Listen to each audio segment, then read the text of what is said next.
Good morning, friends. It's Miss Tracy here, and I'm here to share another story from the Bible with you. Well, we know that all the stories in the Bible are true, and this story comes from the book of Acts. So it's Acts 12, 1 through 18. Well, this story is about a man named Peter.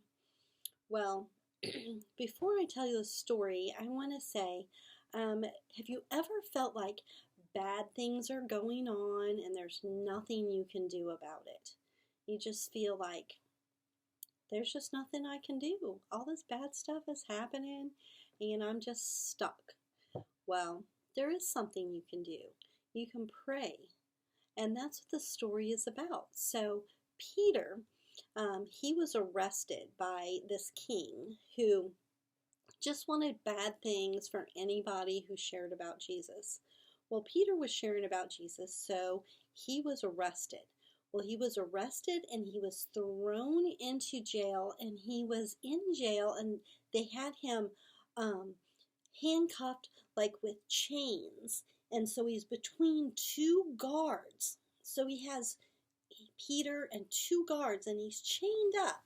So here's a picture. So you can see Peter here, and here are the two guards, okay? So he's chained up there and, feeling kind of hopeless. And, well, Peter's friends, they were all gathered together in a house, and they were praying. They were praying for Peter. They were like, please, Lord, rescue Peter somehow. They were praying for him. And that's what you can do. You can always pray. Well, this is what happened. So Peter was all chained up between these two guards, and an angel came. Well, the two guards were sleeping, and Peter was asleep. Well, the angel poked on Peter and said, hey, wake up. So he wakes up and he said, shh, grab your shoes and your coat and follow me.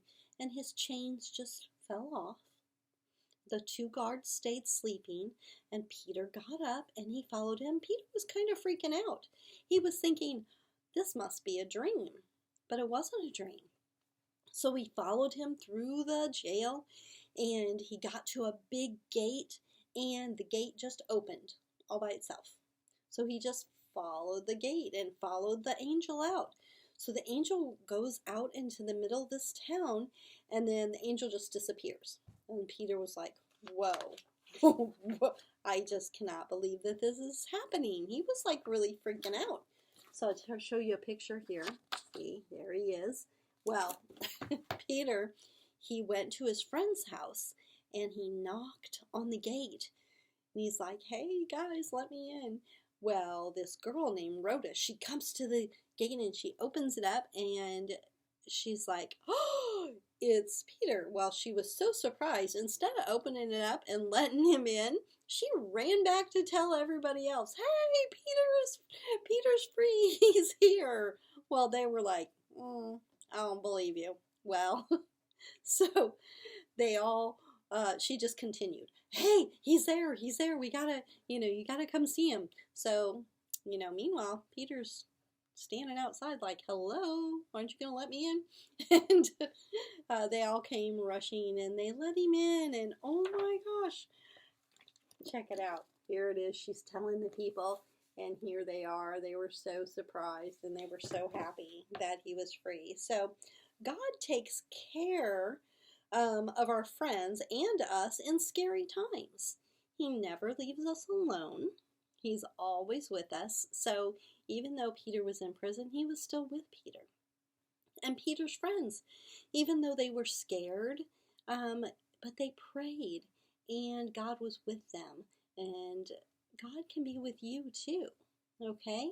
So if you get scared and you're afraid, or you feel like you're hopeless and like there's nothing can help you, you know what? God can. God is there with you always, all right? And you just pray to him, and then you just have to wait and see what happens. Just continue to pray, and God will be with you always. Well, this was a really good message this morning, and a good reminder of what we're supposed to do. Instead of worrying, we're supposed to pray. Well, it was good to see you, friends, and check back with me later this week, and I'll have some more good messages from the Bible. Bye-bye.